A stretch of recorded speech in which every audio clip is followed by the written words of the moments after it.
What is the value of a tree? A new seedling,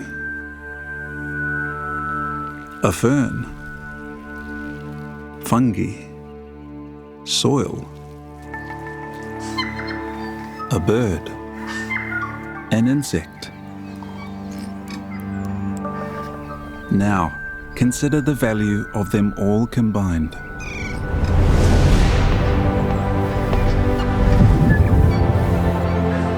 Working together as a system, a healthy, functioning ecosystem. That's a whole different equation.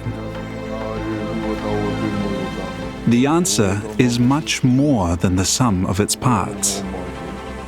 Not just a collection of trees, but a thriving, diverse forest that captures and stores carbon, regulates water flow, and protects the land. An ecosystem in balance.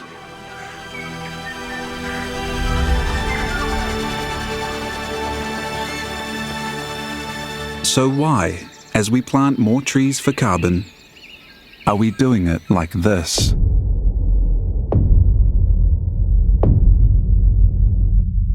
As countries and businesses pursue net zero, tree planting has been fast-tracked. But native complex forest systems are often overlooked and undervalued. Displaced for straight-lined monocultures that nature never intended. Ticking a box for carbon, but a disaster for nature, and therefore people. There is another way, one that values much more than carbon, as an innovative project in New Zealand is proving.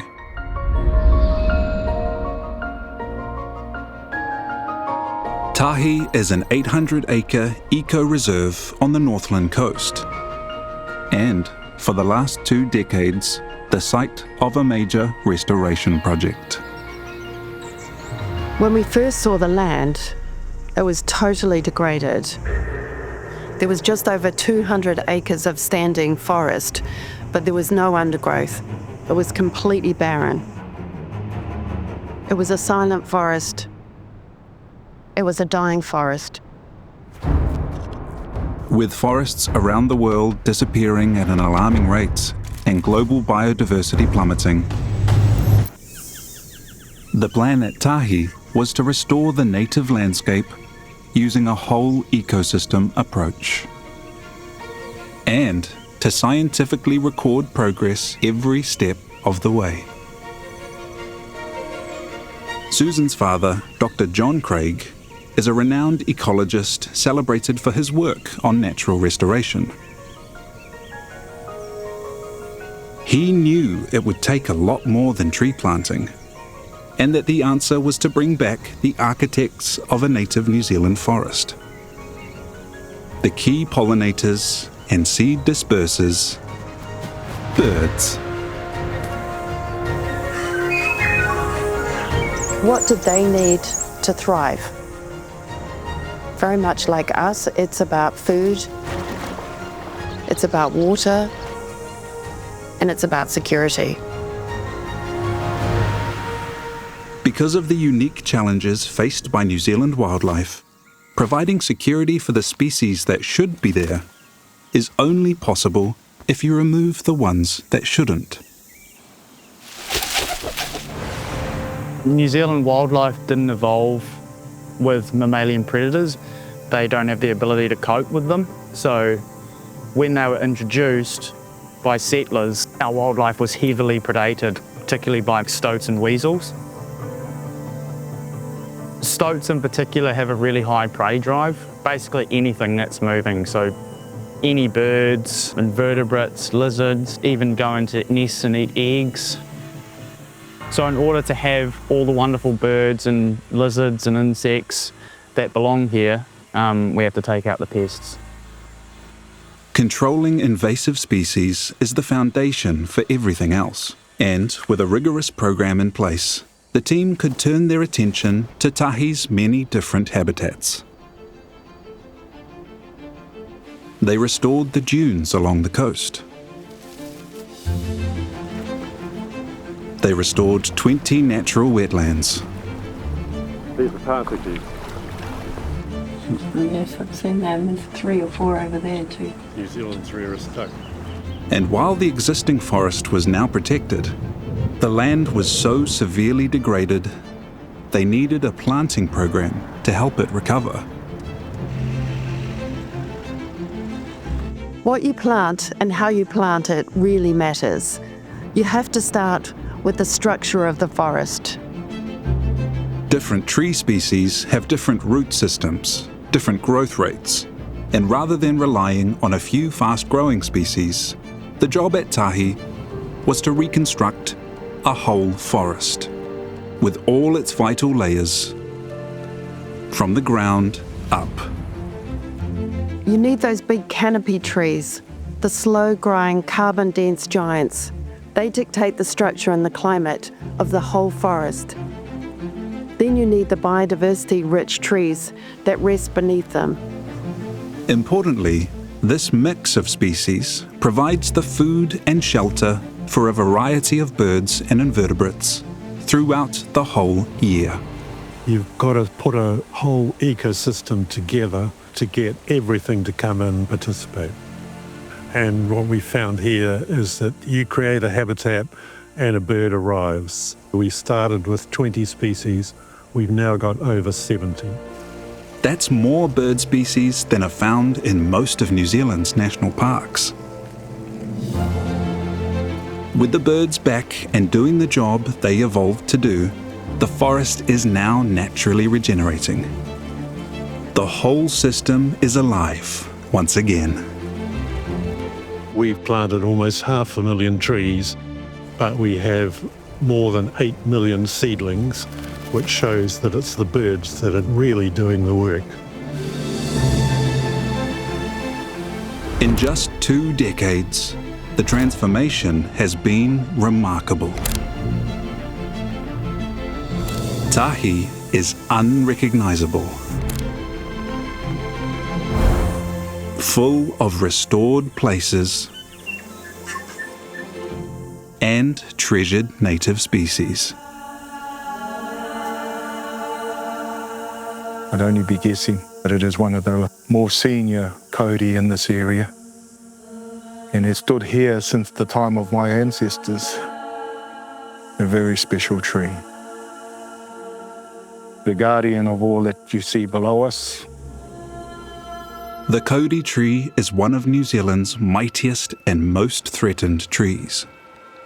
Where just a few had remained standing, natural regeneration has seen whole groves of new young trees reappear, showing just what can be achieved when we work with nature. Before coming to Tahi, I was a dairy farmer. And I guess in a way, I am still farming. But I am farming the forest, I'm farming our wetlands. It's absolutely about putting the cloak or the korowai back on Papa Tuanuku, Mother Earth. Every tree signifies another stitch in the fabric. Everything here has a mauri, everything around us has an energy. It's only when you come out to these places that you feel that energy, you smell it, you see it.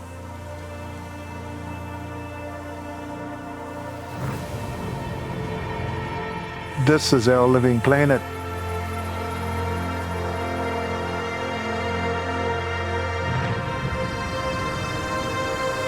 You can feel the transformation.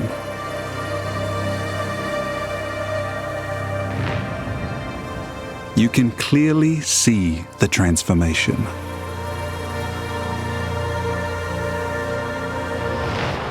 And this project can also prove the transformation. The science has always been a priority for us. We've discovered that no matter what metrics we're looking at, we've exceeded our own expectations. but also science expectations of what is possible. The science shows that after just 2 decades, this thriving ecosystem is generating invaluable benefits above and beyond the carbon it stores. The forest's structural and genetic diversity has re-established the natural hydrology, protecting the land from flooding and nutrient runoff. Any water not absorbed by the forest is captured by the wetlands. And beneath the canopy, deep root systems stabilize healthier soils, significantly reducing erosion and landslides. Together, the forest and wetlands act like sponges, holding water during floods, slowly releasing it during droughts, as nature intended.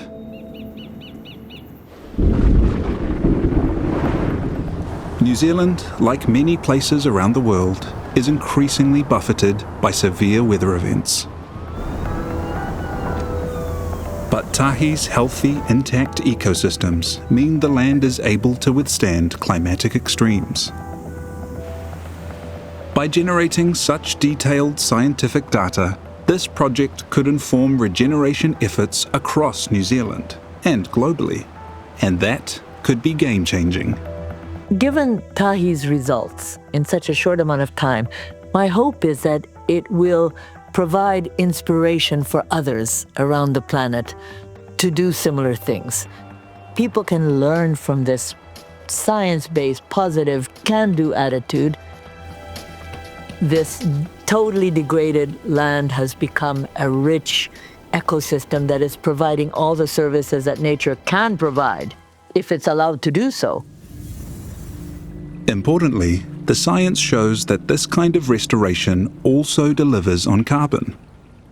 Tahi has mapped the forest from above, using satellite imagery to track changes over time, and LiDAR, a 3D radar tool that reveals the density, height, and diversity of every tree.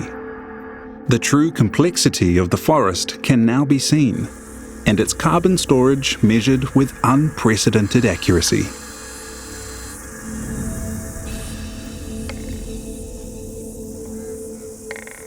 And the story of change is even captured in the trees themselves.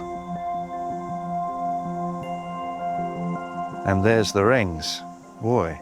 So this is approximately where the restoration work would have started. Tree coring shows clear recovery in the health of the forest since the Tahi project removed pests and prevented grazing. The growth rings just get bigger and bigger. Growth rates in some tree species have nearly doubled, rapidly accelerating whole forest regeneration and significantly increasing carbon storage. The data is clear. Nature is showing us what's working and what needs to change. Yep, and it's just thriving. The results of this whole ecosystem approach are so transformational. The question is, why isn't everyone managing restoration like this? Currently, the financial model is all geared towards monocrops, because carbon is what we've been counting, and monocultures deliver it quickly and simply. But when you include the whole carbon equation, above and below ground, and the many co-benefits, biodiversity, water, soil, resilience, the equation changes completely. In Northland, native trees grow far faster than current carbon models assume, and many of them lock away carbon not for decades, but for centuries. This purity here, this has only been in the ground for 2.5 years. The work here also shows that native species can be planted even in badly degraded soils. It just shows how fast natives can grow. Grown in nurseries for their first year, they establish strong root systems and thrive without the need for pioneer species. We can now measure the complexity of whole ecosystems in much more detail. This transparency allows the financial markets to assign values, and monitor that value. So investing in nature becomes a real opportunity. As an ecosystem recovers, its worth increases, generating value and income for investors, for landowners, farmers, foresters, and communities who manage the land. If we do this intelligently, we will all benefit, because investing in nature is essential to achieve the kind of planet that we're all striving for. We have allowed so much of our planet to be degraded, and we can see that it's possible to turn back and to come back to healthy nature. We can be a real lighthouse project for what's possible, how resilient nature is, and how rapidly it bounces back. If you give it a little bit of help, it helps itself. There are many signs of nature's remarkable power to regenerate at Tahi, not least the return of a very special resident. So this is a SD card I just pulled out from one of the cameras. As you can see here, we've got a kiwi. Kiwi are an indicator of the health of an ecosystem.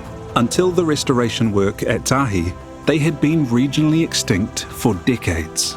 Here we've got two following each other, so probably a pair, which is excellent. Now, kiwi pairs here have one of the highest breeding and survival rates in any wild population in New Zealand.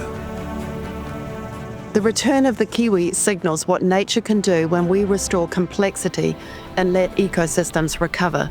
That looks like a juvenile as well. That's fantastic. Yep. Well done. That's great news. Yeah, it's amazing. We have shown that science-led strategic restoration works. Nature comes back. This is just one landscape. Imagine what's possible when we scale it. New Zealand's native ecosystems are the most resilient long-term method for storing carbon. Biodiversity is our greatest climate asset.